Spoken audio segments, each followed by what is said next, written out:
leur histoire d'amour a fait couler beaucoup d'encre. Et pour cause, lorsque la princesse Diana et le milliardaire Dodi Al-Fayed sont apparus ensemble pour la première fois, durant l'été 1997, le public pensait qu'elle était toujours avec Anna Khan, un médecin dont elle était tombée amoureuse 2 ans plus tôt.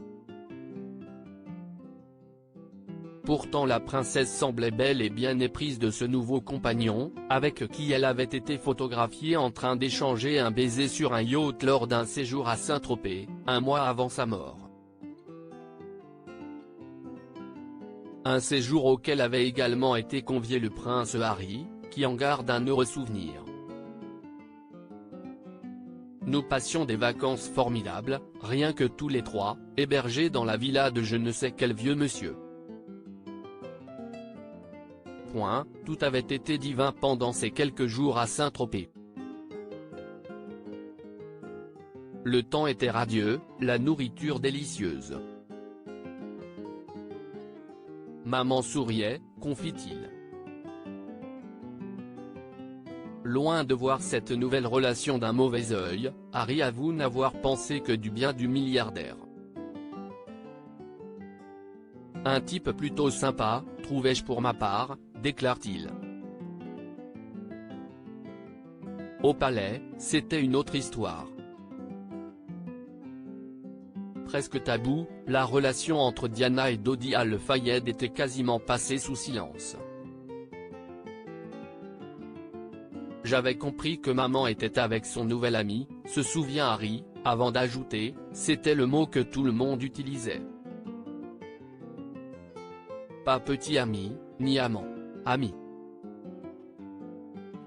Diana, ces derniers jours avec Dodi Al-Fayed à la fin de l'été, après une escapade en Sardaigne, Diana souhaite rentrer à Londres retrouver ses 2 fils, mais Dodi Al-Fayed l'aurait convaincu de passer d'abord quelques jours à Paris.